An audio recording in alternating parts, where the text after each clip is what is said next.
Video 7. Chapter 21. The Millennium was getting closer and closer, and the closer it got, the more worried I became. I was sitting in my office when Emmett came in, standing in the doorway. King Longstone has raged war with Atlantis. It seems he is not the happiest with his daughter being skipped. Father has requested the Saltarn Circle to go and retrieve him and release him of his duties and bring him to the debate of the High Priest. I need you to remain here with the priestesses, he said, looking very serious to me. You know I do not think that is a good idea, E, I replied. I will be with Scott, Mike, and the others.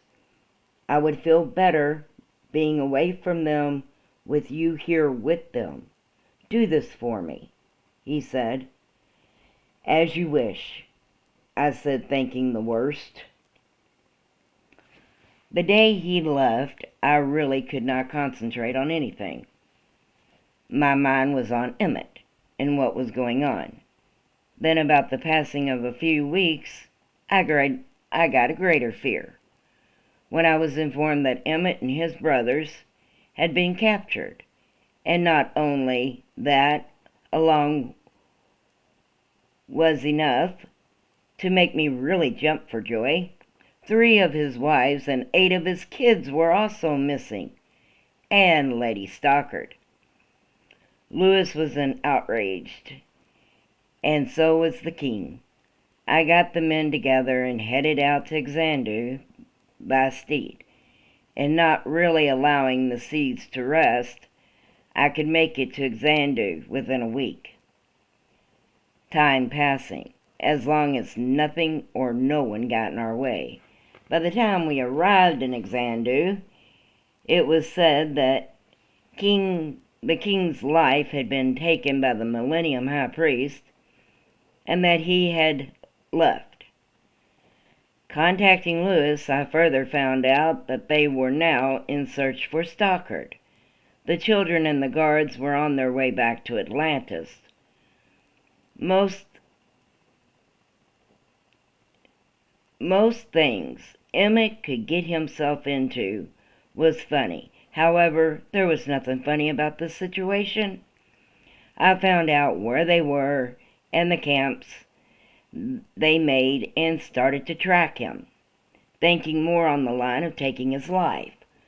When I did manage to find him, he actually sent the guards from him. I knew he was good and could take care of himself. However, he was the Millennium High Priest, not mentioning my closest friend, and one that someone was out to get, it would seem.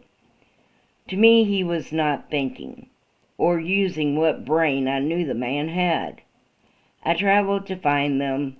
When I met up with them, Emmett looked to me, and I to him. What are you doing here? He asked. Me? I said, full of anger. Do you ever use your brain? I was coming to help you. You are never, and I mean never, Emmett Humburge, going to anywhere away from me again. Besides that, you are hurt, I said as I saw blood coming from his shoulder. Yes, I got in a small misunderstanding with the Count. It will heal in the passing of an hour. Stockard has been roast-branded, and we need to get back to Atlantis, so save the lecture for later, my friend, he said as he gave a wave, and speechless I fell in behind him, or beside him. As we traveled to Atlantis, we were traveling past the village of Xandoe, resting to the next camp, when out of the trees came about 12 men. Emmett was not in the best moods to start with, and then the men pulled their swords, and we ceased the steeds, and looked to them. We are the Saltarn Circle, let us pass, Scott ordered to them. Cyrus rode up beside Emmett, and as Danny and Mike rode up to the females. They were in a coach. We know who and what you are. Dismount, one of them said, that seemed to be taking lead. I looked at Emmett. This, my friend, does not look good. There are 12, and we are yet slight of 8 now. What? I said silently. This would be a good time to not explain to me as to why you sent the guards back. I then added to him the same way. Silence, law. Juanita, at my cue, I want you and Stockard to place a field between the carriage and the outside of it, Emmett said silently. I said dismount, the one speaking said. Emmett looked at me and nodded his head. All right, E, I heard Juanita reply. I then, with Scott and the others, dismounted. Challenge, Emmett called out, which was really intelligent of him. As we dismounted, my sword was pulled and went to the chest of the one speaking. We started to fight. I watched as I could some of the men move to the coach, yet as they would try to enter it, they were shocked by the force field. Then, to my surprise, Charisma and Juanita, along with Stockard and the male with them, also was out, and their swords were pulled, and they had them in hand. I looked at Emmett, the princesses, I called, blocking a swing. Yes, well, I cannot very well do much about it, he replied back. It then seemed there were 5 more to join the fight. They were assisting us.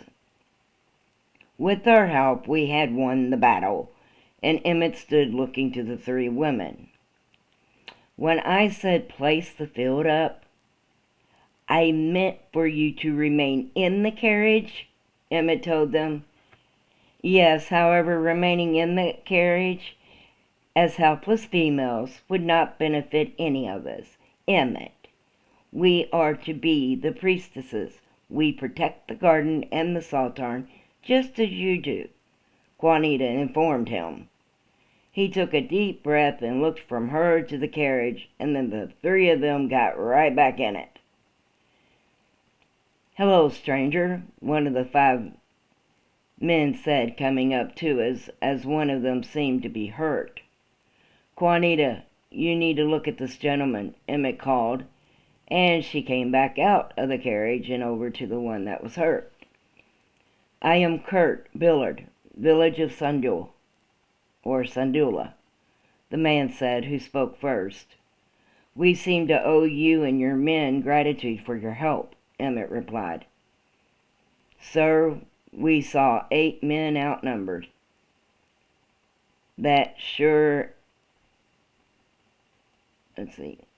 And not sure what was going on. However, you are most welcome.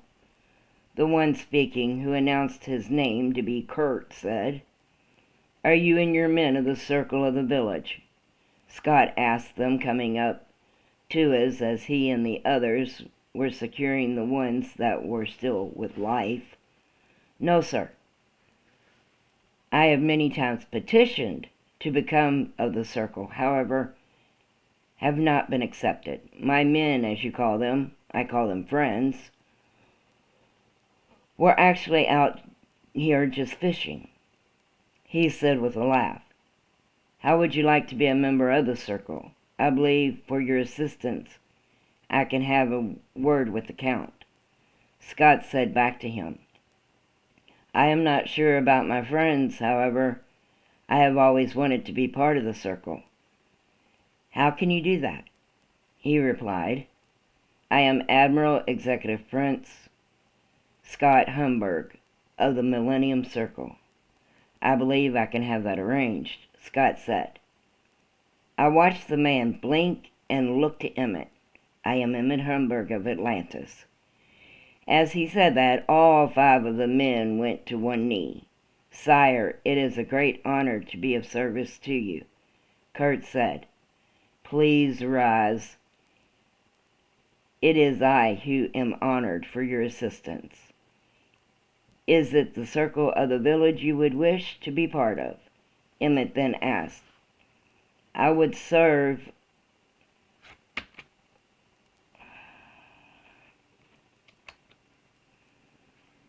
on any circle your excellency would wish of me, the man said as he stood and the others followed.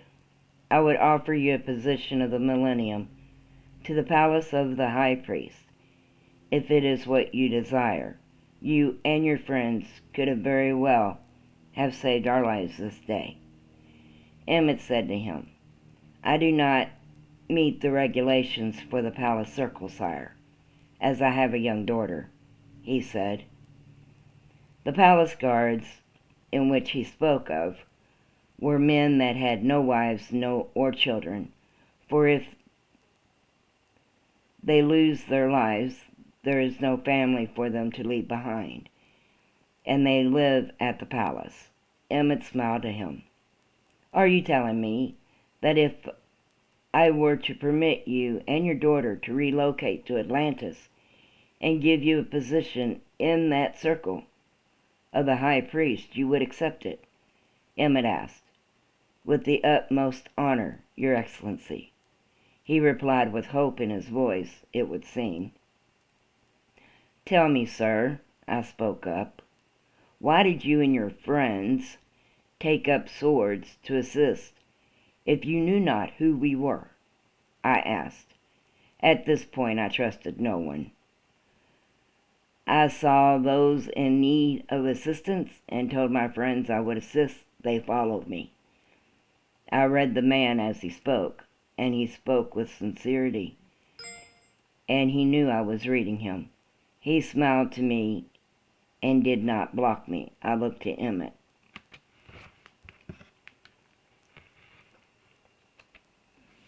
Kirk, how long would it take you to go and get your daughter and your things together and join us? Emmett asked him. Perhaps the passing of an hour, sire, he said. All right. You start addressing me as Emmett and not sire or excellency, and I will award you Admiral of the Guards. Once I am coronated, until then you will feel the Admiral of the Guards of the Millennium. Hearing Emmett say that, I had to laugh. And the man looked to his friends, and they started to slap him on the back, congratulating him. Any of you who wish to join the circle, inform the Count that you have been appointed officers of the circle. Give your names to my brother, he motioned to Danny. I will see that the proper forms and papers are sent as soon as I reach Atlantis. They all thanked Emmett and Scott. As Kirk had returned back to the village, we waited for Kirk to return. Kirk returned with a young girl clinging to his side. He walked up beside Emmett. As he did, I felt the gift of energy coming from the girl. It was close to the energy I felt from Emmett's daughters. Emmett did as well, as he looked to the young girl and back to Kirk. You have a very special little girl there. Do you know this? Emmett asked him. Yes, sire. However, she does not. He told Emmett. Sire, I mean Emmett. Please meet my daughter, whom is in 6th level, Brenda. Her mother passed away when she was in 3rd level. I have been trying to raise her on my own ever since, he said to Emmett. She curtsied to Emmett, holding her dress out. Nice meet you, sir, she said. Brenda, would you get in the carriage with the other ladies, and we shall be on our way? Emmett asked her, and she gave a nod and ran over to the carriage and into it with the princesses. The rest of the travel to Atlantis went calmly. As we traveled, I rode up beside Emmett. So tell me, boss, what is my title now? I laughed. Good question. We will make one up. You tell me what it is. I will agree to it." He laughed. "Lord to pray, I need no title," I replied to him, and we both laughed as we entered into the guards.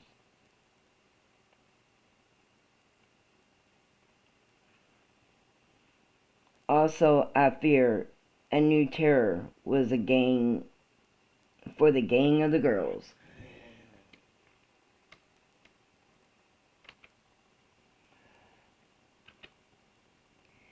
Chapter 22.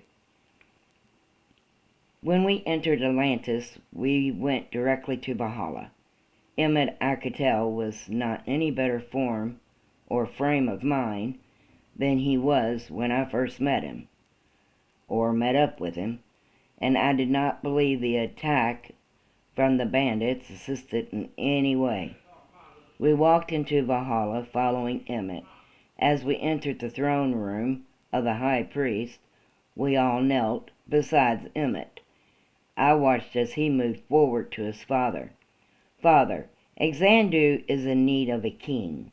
Ekin is in need of a count, and assistance from our office to restructure the village. Lady Stockard has been falsely violated with the rose brand. What is going to be done about this?" I heard him say rather arrogantly to his father. "I see. Rise, all of you, please." Lewis called to us. I stood and moved to the back wall as the others moved to sit on the sofas. "Emmett, all of this I am aware of. The king of Xandoe will be whom you elect. I will have the circle keep order in the kingdom and send officers to assist with the village, as we will need to find a count. As you are to be high priest, you cannot very well be the Count of Ekin. As for Lady Stockard, even though it is due to a false account that she was awarded the rose brand, there is regretfully nothing I can do about it. It is an Odin's decree that forbids her freedom. Therefore, I am turning her over to her father, for he can place her where he wishes, as it is no longer a choice of her own to make. Then again, she may also belong to you, as you are the one that took her from the one that violated her. This will have to be settled by among us," Lewis had said. "Emmett, do something," Partina and Juanita cried out. I leaned back on the wall and just listened. "What in the Lord's name do you propose I do? I cannot change the fact she is rose-branded.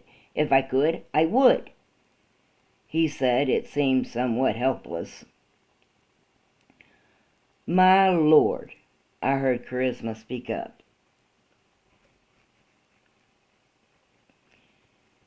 And all looked to her. She was usually very quiet, said nothing, and tried to stay away from all when any of all discussions took place. I believe the young lady tried to make herself fade into the woodwork of the palace most of the time. "She does love you. You could always go collar her and train her to you. Then marry her, as you did me. I did not even love you. At least, hers would be true. For she loves you," I heard her say. It seemed to help the situation, or she seemed to be trying to help the situation. Emmett shot an angry look her way. "Charisma, everyone here is not without knowing that I forced you into that gold collar. You need not remind me that you do not love me. I do not expect you to," he said. I blinked and looked to Emmett, as I did not think that was what Charisma was meaning. She looked to him, and one could feel the anger come off her as she stood and moved over to him. "My Lord, would you wake up? You just permitted the meaning of what I just said to rise sky high over your head. My lord, I did not just pose as a gypsy, travel to Xandoe, get captured, stripped and beaten, taking the possibility of my life being taken, or even taking the chance of royally upsetting my master on the account of a false alarm, just so I could save the Millennium High Priest. I did it all because I do just happen to love you, even if you are blinded fool at times, she said sternly to him, and I just about swallowed my tongue and just about lost my composure, as Emmett calls it, as no one really speaks to Emmett like she just did. I also cringed and felt regretful for the woman. Emmett, to my surprise, just stood looking to her as in a stunned state. I then heard Lewis laugh. Emmett, could you and Charisma continue this little dispute at a later time? As of right now, what if Stockard? Lewis said. Emmett turned from Charisma and looked to his father. Charisma, I watched, sat back down, and Emmett looked to her, then back to Lewis. Father announced the wedding, and in 30 days she will be ready, Emmett said, as he and his father continued to speak. I watched as Charisma stood slowly and more so snuck out of the room. I could not help yet laugh softly watching her. When we were ready to leave, Emmett noticed Charisma's missing and sent Martina to find her. We then all traveled back to the bar. No one really was speaking to anyone. Once we arrived, I had Cyrus and Maverick to remain with Emmett, and I went to clean up. They had already cleaned up while we were at Valhalla. As Emmett had planned against what he wanted, he trained and married Stockard. Everything would seem normal, and actually we never had much to happen, as Emmett spent the majority of his time with his father, and I spent the majority of my time with Kurt Billard, teaching him of the garden and the circle. He now was the admiral, thanks to Emmett, so I was teaching him my position. Emmett was with his father. His wives were with the priestesses. Cyrus, Maverick, John, Kurt, and myself were out in the garden at Valhalla waiting on them and the others. We were watching the children with us at play. There was Azrael, Sherelle, Majestica, Constance, Jackie, Patricia, Dana, and Brandia, Emilio, and Socrates. They were playing with a ball. I started to move about the area, then sat at the table. Jackie came over to me and stood up on a chair and then sat on the table in front of me. "What are you doing?" I asked her, helping her steadying herself upon the table. "I's come to keep you companies," she informed me. "Now why are you not playing with the others?" I asked her. "That be simple to answer. I's cannot very well plays ball and keeps you company," she further informed me. Imagine that. I laughed softly at her. Then I was saved as I heard Partina call out, "Children, come inside." She then leaned to me, kissed me on the nose, and jumped down, running to her mother. Emmett came out from the palace and over to me with a drink in hand. I looked up to him. "Something wrong?" I asked him. "Not really. Father's speaking of the other 2 wives is all," he said, draining the liquid in the glass he held. He then placed it on the table. "I will return. I am going to go for a walk," he said. I stood to follow him. He looked back to me. Law. I am only going into the maze. I would not be far. Besides, I want to be alone right now, he said, as it seemed something was beaten down on him, and I could sense it was more than the fact he had 2 more wives to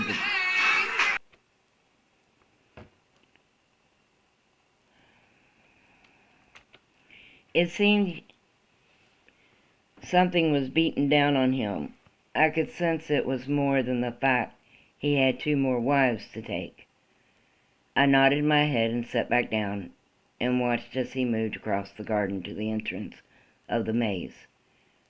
I watched as the others watched him, then looked to me, and I placed my hand up for them to remain where they were, as he wanted to be alone. And I would not have thought he would be able to find any trouble in the maze, even though there were 3 entrances. They were all guarded. I sat there reading the Atlantis journal. Emmett had been gone for the passing of an hour. When I had this feeling, it was really hard to explain.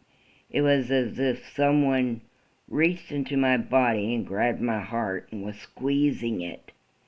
I then heard Emmett's voice. Law! I stood and made a whistle and motioned to the others into the maze as I took out in a run to it. I ran through the maze as I got a connection with Emmett and located him. I ran through the maze with the others following me. As I came to the setting area of it, which was the center, I pulled my sword. There was Emmett and 5 wolves. I blinked and really could not believe what I was seeing. They had Emmett surrounded. Emmett, what the hell?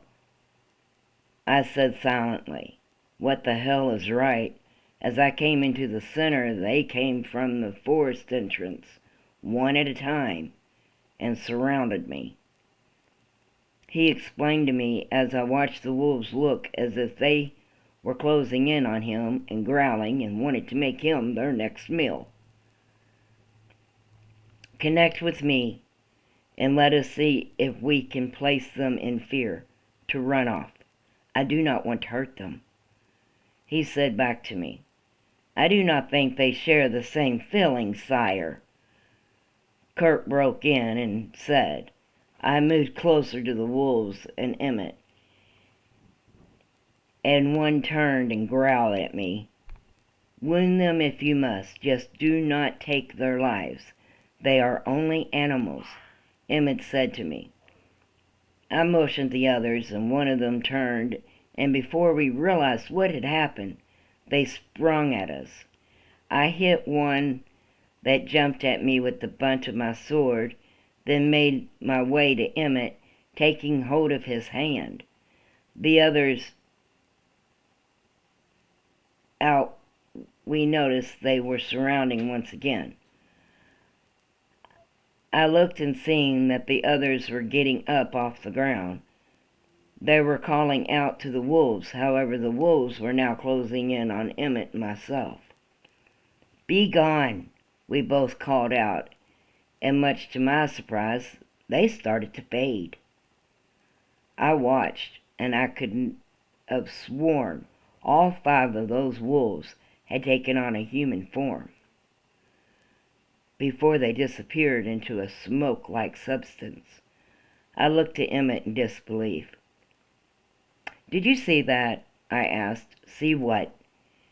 He said, taking a deep breath. They just faded. I shook my head. Forget it. Emmett, you now believe someone is out to get you? Now, will you listen to me? I said to him. Yes, I believe you. He said, it seemed surrendering. We turned and moved out of the maze. The way the wolves faded,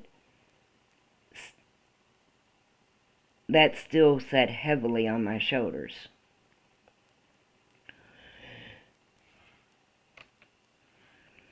It was the next day I told Cyrus and Kurt to remain where Emmett was and went to Valhalla. I walked up into the sunroom and knelt as Lewis looked up to me. "Rise, Lawrence. What is amiss?" he asked. I moved over to the table he sat at and sat with him. "Lewis, yesterday in the garden, Emmett was, I guess you could say, attacked by 5 wolves in the maze," I said, looking to him. "In the maze?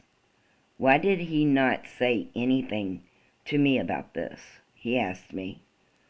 "I am not sure. However, when we tried to suggest fear to make them run off, they did not. They just seemed to fade away and into smoke." "However, Lewis, the smoke took human form before it evaporated," I told him. He sat there for a few minutes, then looked to me. "The 5 kings of Heldendris. They want to disrupt the rotation of the Millennium. I should have known. When I saw the lights of my grandchildren, or my granddaughters, they would be showing up." He said more to himself, I believe, than to me. "The 5 kings, you mean they are not a myth, either, as Odin's daughters?" I asked him. "No, Lawrence, they are not a myth. However, they commonly remain off of the Saltarn. You cannot defeat them without Odin's abilities, or even without Odin's assistance. Do not leave my son's side, Lawrence.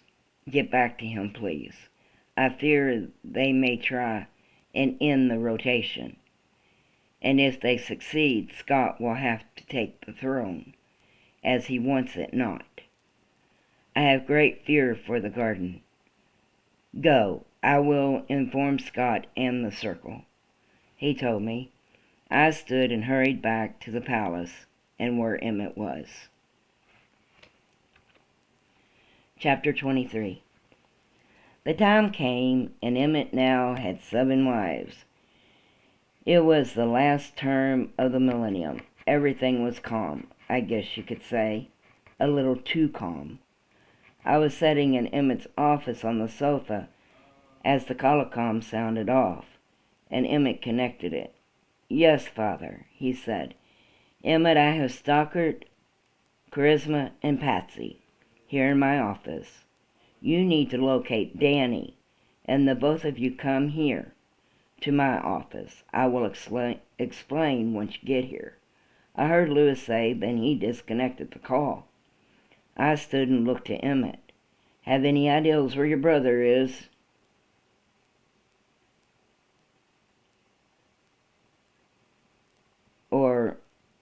Emmett stood and looked to me. "Have any ideas where my brother is?" he said to me. "Nope. I appointed myself your guard, not theirs." I laughed.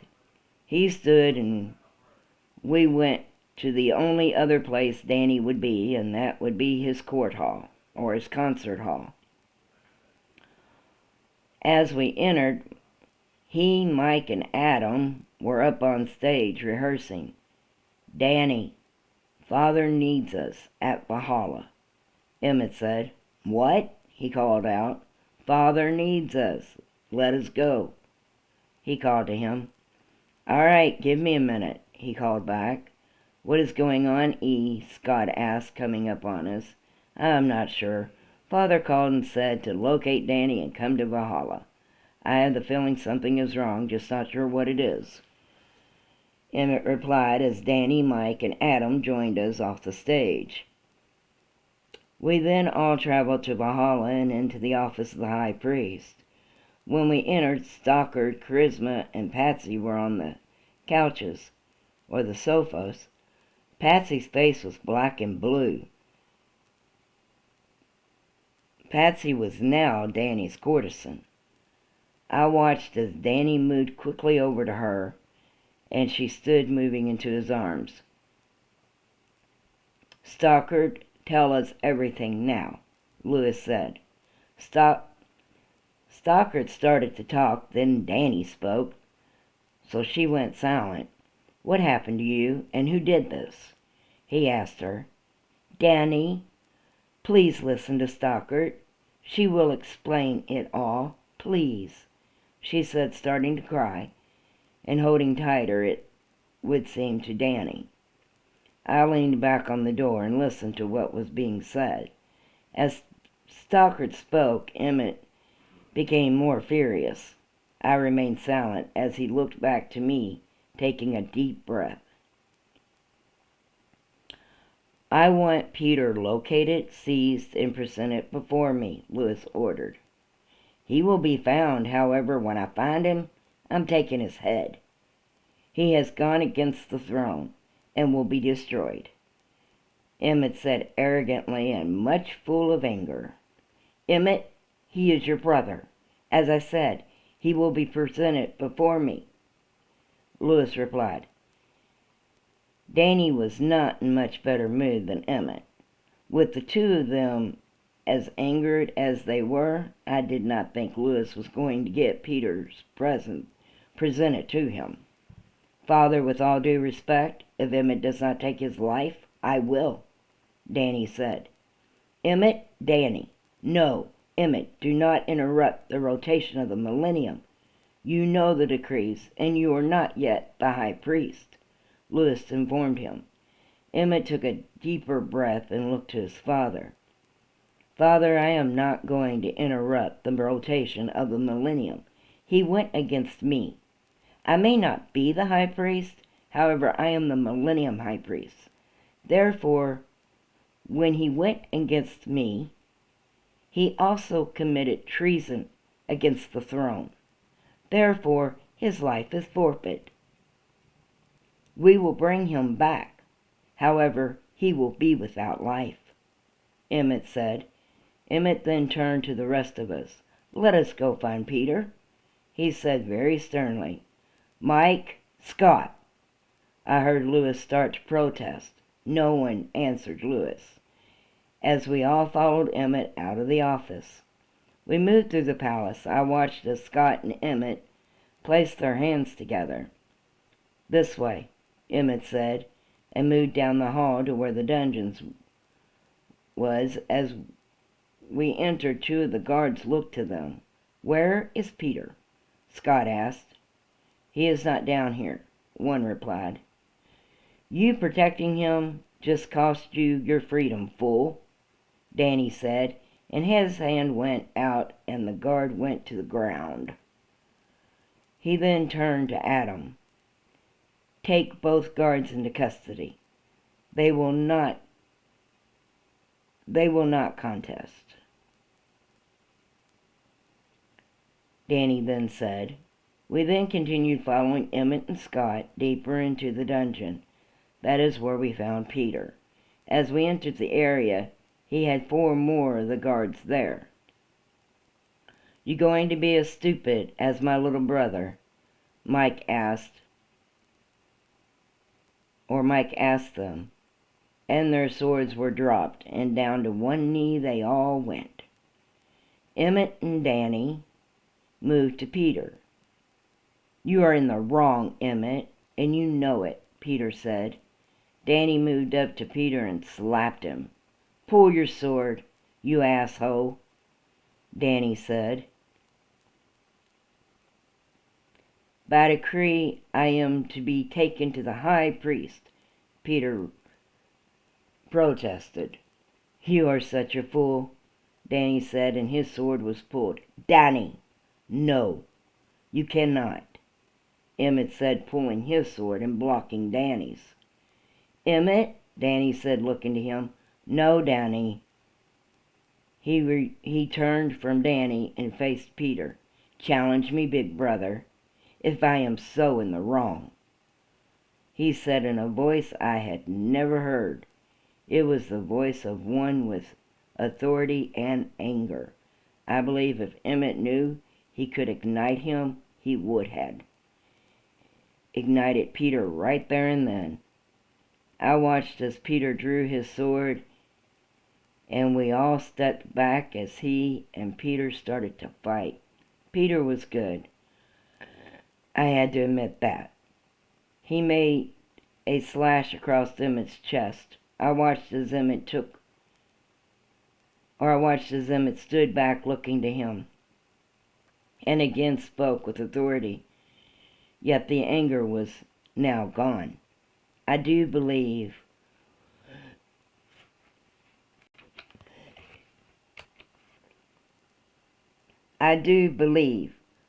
we all stood there very much shocked to what he said and did next. I am finished playing with you. You went against the throne. You are sworn by Odin's decree to protect. You now can explain your actions to Odin, as your life here has been forfeit. He moved his hand upward and making a fist pulled it back. Peter's sword flew from his hand and up, then hit the ground. Then we all watched as Emmett stood forward, and with a firm swing he swept his sword across the neck of Peter, and his body fell lifeless to the ground. He then turned to us and placed his sword back in the holder at his side. "Have him taken to the garden," he said, and walked past us all. Saying not a word, we followed him back up to the office of the high priest. I had never seen Emmett as I did this day, nor had I ever seen him do what he did this day. I do believe he returned from Odin's mountain stronger than he had when he left, and even stronger than he and I together. As we entered the office, Lewis stood from his desk and looked at Emmett. His face told a great concern. "He is in the garden, as I said he would be," Emmett told his father. "Emmett, no," Lewis then said with fear in his voice. "Come, we must go to the chapel." Everyone followed Lewis and Emmett to the chapel. Lewis went to the altar and lifted the scepter from where it was behind the altar on the cross of Odin. As soon as he put his hand around it, a red glow began to shine from the jewel known as the Eye of Odin. The red color indicated that it was the end of his reign as high priest, or a change was needed in the garden. He turned then, reluctantly handed it to Emmett. For only a slight moment, as both Lewis and Emmett held the scepter, Odin's eye glowed a bright violet. Then, as Lewis let go, it glowed blue. Emmett held it up about his head and spoke with authority of his father. "As I said, Father, I would not upset the rotation. Any that goes against the throne will forfeit their life or their freedom. If it be a male, it shall be their life. If it be female, it shall be their freedom." As Emmett said what he did, holding the scepter, and as he was the Millennium High Priest, his words became a new decree. The Eye of Odin glowed violet, then changed back to the blue, indicating that Odin found favor with what had been done and said. Emmett handed the scepter back to his father, and it was placed back to the cross. Emmett then turned to all of us. "Mike, Scott, both of you remain here. The rest of you, leave us," Emmett said very sternly. Without a word, I turned and left with the others.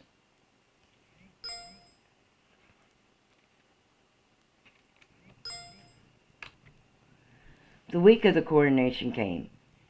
People from all over the garden were coming to Atlantis for the coronation from Slavic to Hellenders. The time of the rotation was a 7-day period, that all within the garden was given safe passage, as long as the decrees of the Sultan was kept, by all entering into Atlantis. At this time, Emmett had 7 wives, which were soon to be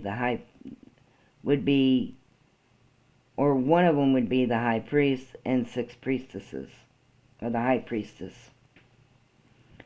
They were as to be coordinated. Partina, Emmett's first wife. The first wife of the high priest was known as the high priestess. Then the priestesses, Elizabeth, Juanita, Charisma, Stockard, Bethann, and Pamela. The man had more children than any one person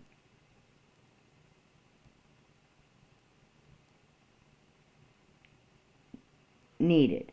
The priestesses and him had 67 children present, and one still missing.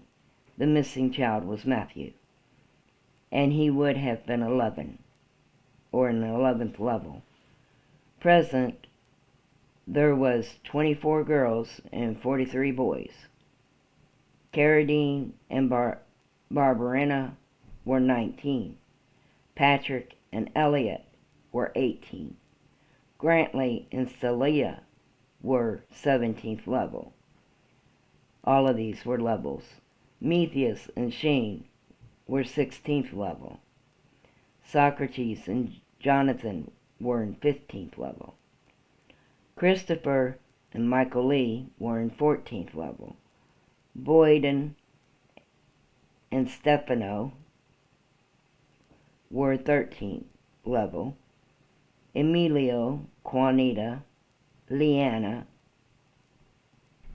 Maria were in 12th level.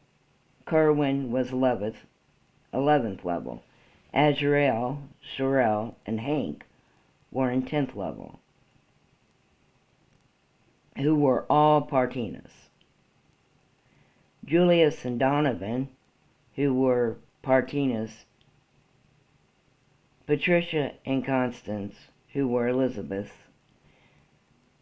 Majestica and Justin, who were Juanitas. They were all 9th level. Juanita, Jacquelina and Clark, who were Partinas.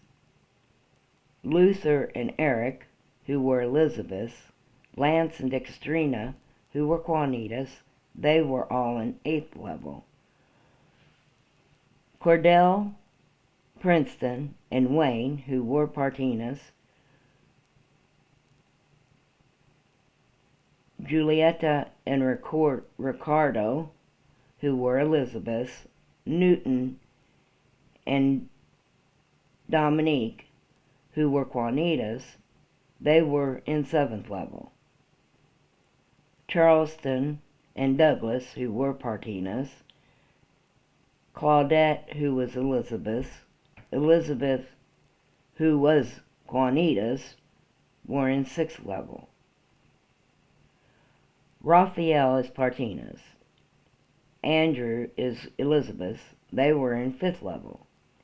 Wayne is Partinas. Kenneth is Juanitas. Christian and Packard, who were Charismas, they were in 4th level. Nicholas is Juanitas. Don and Dudley were Charismas. Starletta, Crystalette, and Christian and Alexander are Stockards. They were in 3rd level. Kelton is Charismas. Samantha is Stockards. They were in 2nd level. Audrey is Partinas. Franco is Charismas. Nashton is Stockards. They were in 1st level. Then there was the infants. Emuletta is Partinas. Dautrina is Juanita's, and Stephanie, who was Charisma's. They were still under first level. Charisma actually was still in the incubator. Alright, enough of the audience or the attendance of children. 2 of Emmett's priestesses were courtesans, and some of our people, or should I say a lot of our people, were not happy with this status and the fact they were priestesses. They felt threatened that the priestesses were gold-collared courtesans. Once Emmett and I were in the Kingdom Square, and a man come up to him. "I am Dylan Saran of Brunzil, and I challenge you," he had said to Emmett, pulling his sword. Cyrus and I moved up to take the man into custody. However, Emmett prevented this, and prevented us from doing it. "No, let him be," Emmett said, drawing his sword. "Tell me why I have this honor of your challenge, sir," Emmett had said, standing ready with his sword. "I do not wish to take orders or guidance from a Thornton, and I will not," he said, and swung on Emmett. Emmett blocked his swing, and after a few minutes the man's sword had been taken. Emmett placed the point of his sword to the ground. Scott and Danny had ran up to us at this time, and Scott seized the man's arm. "You are hereby taken into custody for the attempt of the life of the Millennium High Priest," Scott had said. "No, Scott, let him go. He is just letting me know that he is not and does not approve of my choice of priestesses," Emmett said. He would have taken your head," Scott protested. "He did not. Let him go. On his way. Pick up your sword, sir, and go home. They are not here to rule you, only assist me in the care of our people. Perhaps in time all of you will understand," Emmett said. The man stood in shock as he reached to pick up his sword and moved away from us. Emmett had things thrown at him and words called out by a lot of people, and with all situation, he let it go. The people were upset, and he let them show to him just how much they disapproved. Chapter 24. It was the day of the coronation. Kurt and I had 15 guards in the coronation area of the palace, along with all of us. We stood to the side awaiting Emmett and the priestesses. Emmett had come into the sanctuary with 2 of his daughters, Azrael and Sherelle, and those 2 were identical. And making his way over to me, we all got a shock. As an arrow came from the side of the room towards Emmett, he turned sharply and caught the arrow as the guard near the one with the bow was seized. They grabbed the man by the arms, taking the bow from him. "Cease," Emmett called, as he turned, moving to the guards and the man. A lot of people screamed and stood up. Also, his sons Carradine, Patrick, and Methius moved to the man. I and Kirk followed Emmett as he moved up to the man and holding the arrow out to him. "Let him go," Emmett called to them. "Father, are you insane?" Carradine asked with a look of shock to Emmett. "Silence," Emmett said sternly. "Let him go." He then repeated to the guards, and the guards did as Emmett said. He handed the arrow to the man, who also stood there in shock. "I believe this belongs to you." You're upset, and I understand this. However, trying to take my life will not change a thing. I will be your high priest. My word is decree. Now is there need for me to restrain you, sir? Emmett asked him calmly. Sire, this is just not right, he said to Emmett. Tell me, what is not right? You do not answer to the priestesses, sir. You answer to me. Now take your seat and do not attempt a challenge on me again this day, he told him. We watched as the man went to one knee and bowed his head. Forgive me, sire, he said to Emmett. I really was not sure what to say or even to think, so I just returned to the altar where I was standing. I watched then as everyone just took their seats and returned to them. Emmett moved to the back of the area to join his father and his wives.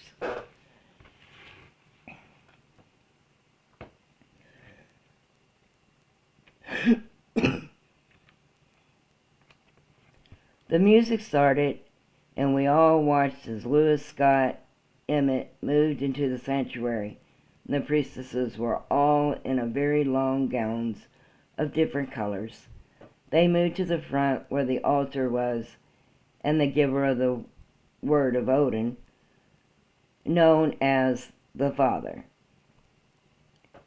He was called the Father, for it is he who is responsible for the decree of Odin. He is not above the high priest, yet assists the high priest. As they approached the altar, the Father turned to those gathered. Welcome, kings, queens, counts, countesses, citizens of the throne. We gather here in Atlantis this day to celebrate the full rotation of the Millennium, the Father said, then turned to Lewis. Moving to one knee before Lewis, Lewis stepped forward, motioning the Father to rise, then took the scepter from its holding at the altar. As he took it in hand, the gem, or the eye of Odin, glowed red. You could hear the oohs and the ahs from those gathered. He turned and faced everyone. As all can see, the glow of the eye of Odin glows red. This indicates my term of service to you has come to an end. It is now time to entrust the throne and its people to another. I do this with great pride. My youngest son, Lewis Emmett Humburge, took the challenge of the Millennium, and he ventured up Odin's mountain and retrieved the scepter, bringing it back to the Sultan, as many of those before him has done, as I did 2 millenniums passing. As you see, it glows now, what it did when Emmett returned to me, an indication of the millennium into rotation. Lewis said. Everyone clapped. The Father stepped up beside Lewis. It has now come time to return the scepter to the Millennium High Priest and release the throne and the High Priest station to anew. Is there any here who object to the release of the throne to the executive prince, Lewis Emmett Humburge? If so, this would be the time to speak, the Father said. A female in the gathering stood up.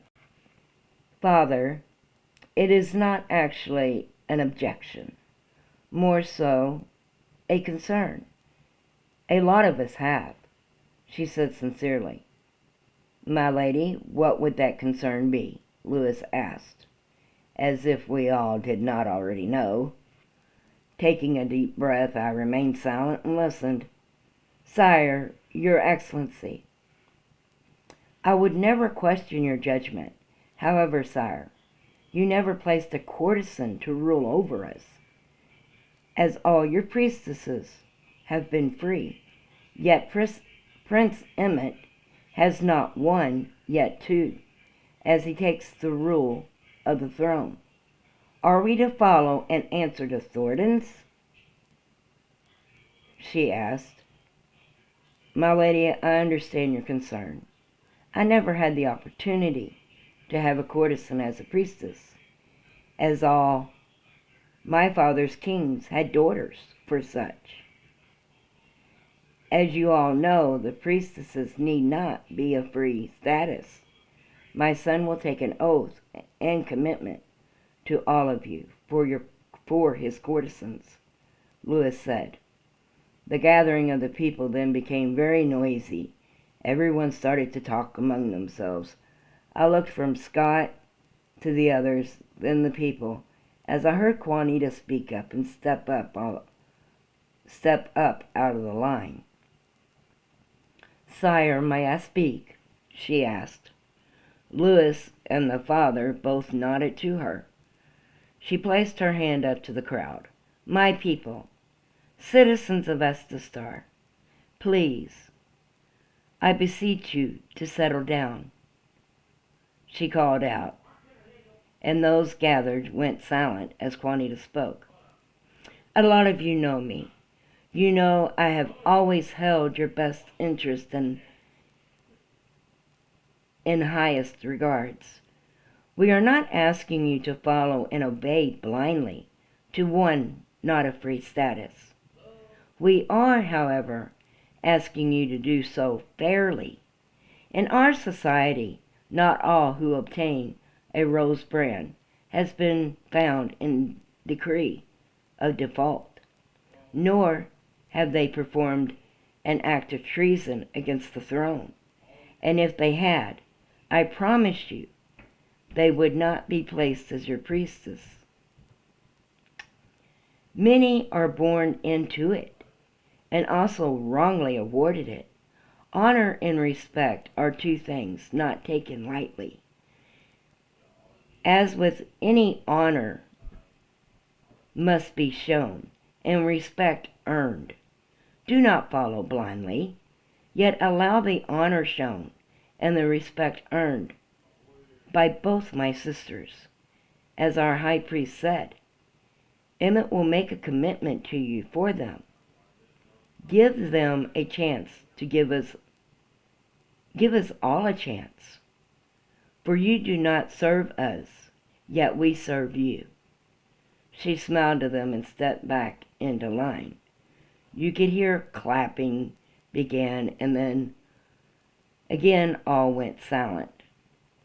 Is there any others who wish to speak? The father asked, pausing for a few moments. If so, do it now, or forever remain with peace.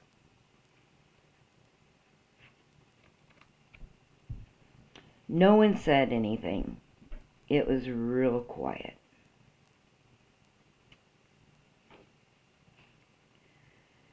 Not even a sound was heard. Very well, the father said, and motioned to Lewis. Sire, the father then said, stepping back, and Lewis stepped forward with the scepter in hand. My people, I give to you this day the Millennium High Priest, and also your High Priest, Lewis announced, holding the scepter to Emmett. Emmett stepped to his father and took hold of the scepter with his father. The eye glowed a beautiful violet color. The father then moved before Lewis and Emmett. Lewis Emmett Humburge, do you accept the responsibilities, the rule in fair and honesty, following, upholding the decree of not only Estastar, yet also Odin? Do you solemnly swear before your father and all here to lead and guide your people with liberty and equality, taking their best interests and placing it before your own? The father said, with my very life, Father. I, Executive Prince Admiral Lewis Emmett Humburge, accept and do solemnly swear to guide, lead as fairly as Odin will allow. Emmett said. Sire, the father said, Emmett, my son, it gives me great joy and pleasure to release to you Odin's scepter, and with it his throne. He let go, and the gem glowed blue. Then the color changed to a bluish purple, indication Emmett was high priest. Lewis then went to one knee before Emmett. I acknowledge you as my high priest, your excellency. As Lewis knelt to his son, all who were standing moved down to one knee with our heads bowed. Thank you, Father, he said, and held the scepter up. Rise, my people, please. He then placed it to the floor. Sire, would you please present your people with their priestesses? The father said. Wait, please. I have something I must say and do. Partina said. Everyone was silent as Partina turned and walked to Juanita. Taking her hand, she pulled her from the line. Juanita, remember when we were young and you said I could have Emmett Humburge, that you were getting the high priest? She asked her. Yes, Partina, she replied, confused. Then I, in return, said you could have the high priest, that all I ever wanted was Emmett. Well, I got him, she said, and turned to the gathering. My people, as much as I love you, as much as I will hold you above even my own concern, I have nothing to really truly offer you besides my dedication to you, my love for Emmett, and the bearing of his children for the high priest. Nothing more than that. Princess Juanita has been training to be your high priestess since she could walk. She has studied to be the high priestess that I am about to be presented to you. She then turned back to Juanita and placed her beside Emmett, where she should have stepped up to. Juanita, you can have the high priest. I still just want Emmett. She then stepped back in line where Juanita was. Everyone was silent. I do believe not a single person knew what to say, and Juanita was crying. Emmett turned to the gathering, and as he was always full of confidence and shit, he smiled. All right, I feel as if I was just given away, he said with a chuckle. The gathering started to laugh. My people, I, Lewis Emmett Humburge, your high priest, present to you your high priestess, Princess Juanita Martina Leon Humburge. My priestess, would you now please make your commitment to our people? Vivian had handed Juanita a handkerchief. She wiped her eyes and cleared her throat. She smiled brightly up to Emmett.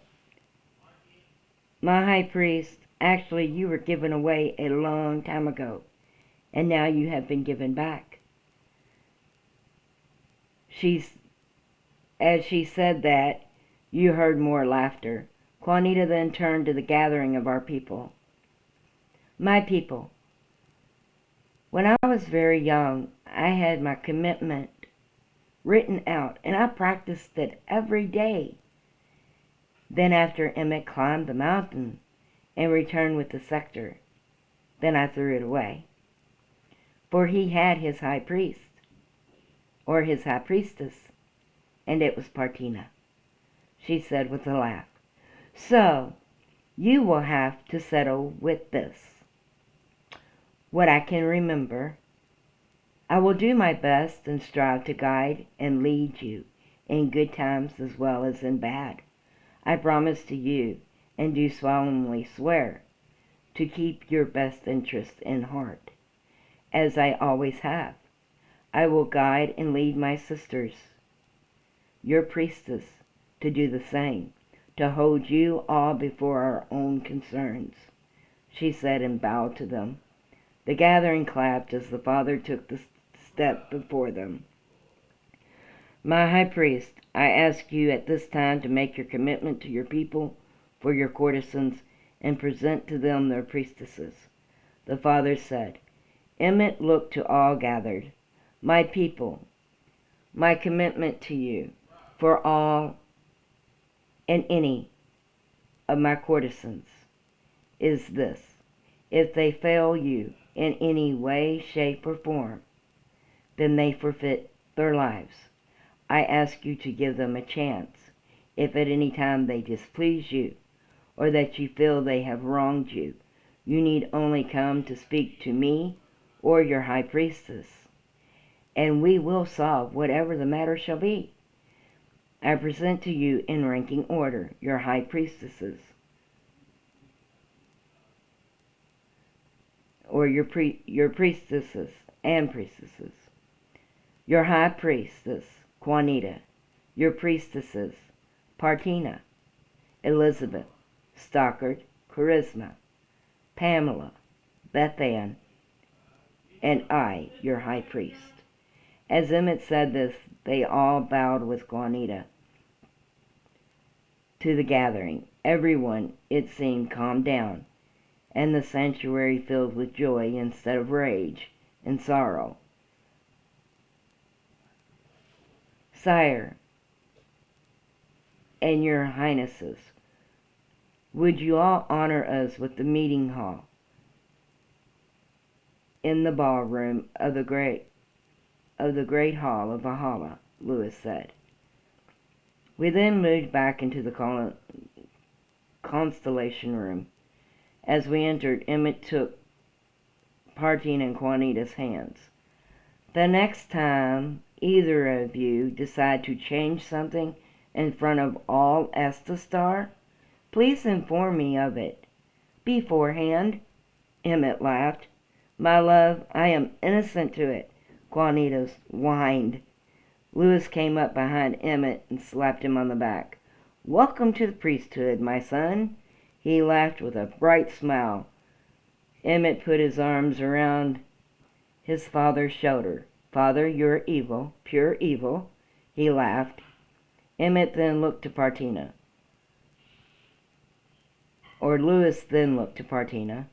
"Partina, linger with us for a moment, please." "Of course, sire," she said, and remained standing with Emmett.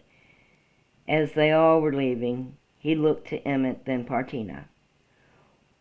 "When I am wrong, I admit I am wrong. I owe you, both of you, an apology. Partina, you showed great courage and care this day to not only our people, yet also to me. Thank you. Emmett is very blessed with having you. Accept my apology, please," Lewis said. "Sire, as I told our people, all I ever wanted was Emmett. I love him very much. I've loved him more than life itself, sire," she said with a tear in her eyes. "If he was a peasant, I could love him no more or less than I do now."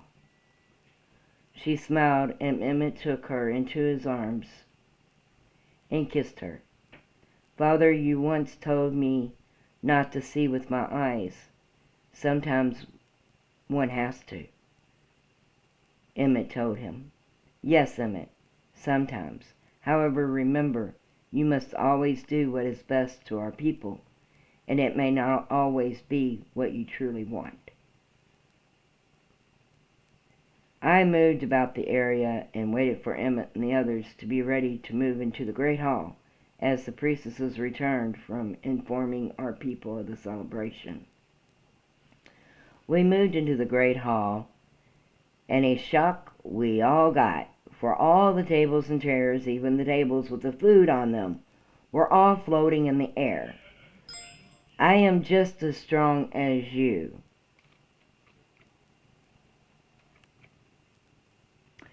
You cannot defeat me.